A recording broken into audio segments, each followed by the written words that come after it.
tend to conjure up lovely images of a beautiful bride, stunning emotional ceremony, gorgeous food, fun, dancing, and of course laughter. However, the reality can often be so different. So how can you manage conflict on your wedding day? From heightened expectations to potential blowouts, we've expert advice from meditation expert Sharon from Conflict Clarity. Good morning, you're very welcome. Thank you. You know, I do think you're in a very interesting line of work. Yes, conflict management, and you're a lecturer on conflict management. And I think, do you know what, Granny, I think that's something everyone could deal with in their lives. Yes. But you do work with couples specifically. So tell us exactly what you do and how you help couples. Okay, so I work with couples, but I work with workplace as well, and I also do a lot on internal conflict management, which I think is the start of everything, really. Yeah. But so with couples, I try to do a lot of work with getting the real conversations done before you move on to the happiest day of your lives, because a lot of times there is this fraught anxiousness and anger and all of these things that come up before a wedding, and whereas you think it's going to be the happiest day of your life, the next thing you're rowing over, what are we going to spend on the wedding, how many people are coming, why is my mother's third aunt twice removed coming, kind of thing. And I don't. I'll tell you what she's coming. She's coming because we went to all her kids' weddings, so we have to have her. We have to have her there, and then so you have somebody there who you don't know, who you've never interacted with in your life, really. And I mean, weddings are expensive. Let's call a spade, and it's not just about the day; it's about what your life is going to look like afterwards. So if you're not having the conversations before.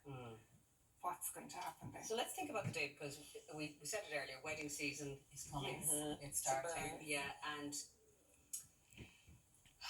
it should be the happiest day of your life, but often it's incredibly stressful. There's hardly a family who doesn't go through these kind of rows or conflicts. How do you help people navigate that so that everybody comes out of feeling like they're winning and everybody feels happy?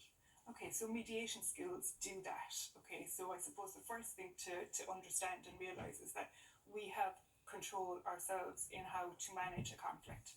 So when a conflict... Say that again. So we have the control ourselves to manage the conflict. If everybody could take that on board, it would help a lot, wouldn't it? So the way I like to see it is it's a bit of a dance. So if I choose to get into the dance, well then I'm in a conflict. But if I choose to say, I'll sit this one out, then there isn't going to be. But Sharon, don't people raise the level if they're not getting the response they want from you? Especially with family, they know what buttons to push. Exactly. And that's what happens in an intimate relationship. So when you're in familial relationships, all of those are intimate. You know exactly the button to push or the look to give or whatever. You don't even have to say a word. Actually, it's just a look. But so I mean, what I suppose my role is to support the individuals within the family to say what they want to happen, because a lot of the time we just expect the other person will know, and they don't know, and they're not mind readers, and they don't have the crystal ball, and it's just, it doesn't work that way. So we have to use our words, as we say to our toddlers, like use your words, tell me what it is that you want from me. Absolutely. So as Brené Brown would say, like, being clear is kind. So just say it, and if I can do it, let's see, we work towards that. But if it's something that is a no, then we have to go with that too, but there has to be that respect, I suppose, as well. But can we talk about something that is often uncomfortable for couples? Wedding and ring budget. Yes. How does a conversation like that, or how should a conversation like that come about? Because they don't. This is the thing. Those conversations don't happen, and I suppose I get people usually at the other end, okay, so that they have been married or in a long-term relationship, the relationship is broken down, and now we're kind of trying to divide assets, and we're, who gets the cat and who gets the dog and the children. Which is very sad. Very sad, yeah. And do you think if work had been done before that, Sharon, you could have avoided this situation they find themselves in? Because what happens is every conflict that happens is building on top of another conflict. So going back to your point, the ring is bought, the budget, my perception of what the budget should have been is not reached. Right? So I'm getting a ring and I'm going, oh goodness, it's fine, but it's not what I expected. He doesn't think that much of me, or she doesn't think that much of me, obviously. and that's held. It's not said, it's held. Something else happens. It's not said, it's held. All of a sudden, then A you dam have breaks. 20 years, maybe, or 5 years, or 3 months, whatever it is, of you don't respect me. If you did, this would not have happened. Yeah. But the person giving the ring, whoever that may be, is going, this is what I could afford, but nobody talked about money because we don't. And at that point, you're mentally checked out of Absolutely. a relationship, and then it leads to Yeah. divorce. Let's go back to a practical conundrum that people find themselves in now. There's weddings happening, but there are divorced or separated parents, there are new partners in the picture, and you've got a bride and groom in the middle trying to make everybody happy. Navigate it. How do you help them to do that? Okay, so again, it's about talking about it and let's see what is respectful for everybody involved. So we're quite traditional in Ireland still, we still want the top table layout, we still want the, mother and father of the bride, mother and father of the groom, all of that.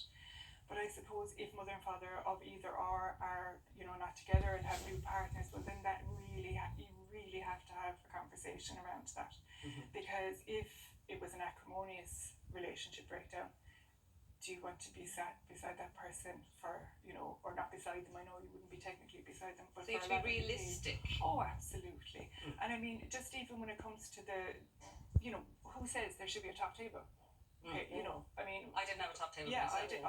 nor did we, but like it was very much about, and if the people, your parents have other partners, like is it fair to have them sitting with people that they don't know because they're not included, or do you bring them to the top table and does that cause additional stress? And so there are ways around this. You're saying that you can figure this out. Absolutely, you can, but you need to say it. You need to, and like it's very difficult to do it with family. So if it's just all family going, no, I want to be there. No, I don't think that's what it should look like. All of that, that's probably not going to work.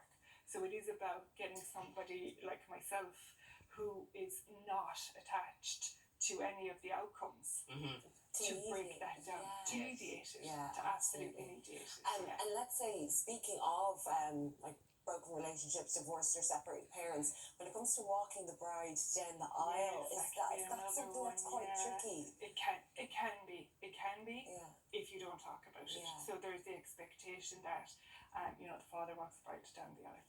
But what if the father has been absent for a long time, or what if the mum's been absent? What if the mum's the person that's been, bringing up everybody, the whole time, and maybe, and or that's very, or there's a stepfather, or whatever way it looks now, because it can look any way now, really, so we won't stereotype it as such. But it's about that question, isn't it? It's not taking on I'm going to do, obviously I'm expected to walk my daughter, we'll say, for example, down the aisle. That may not be correct.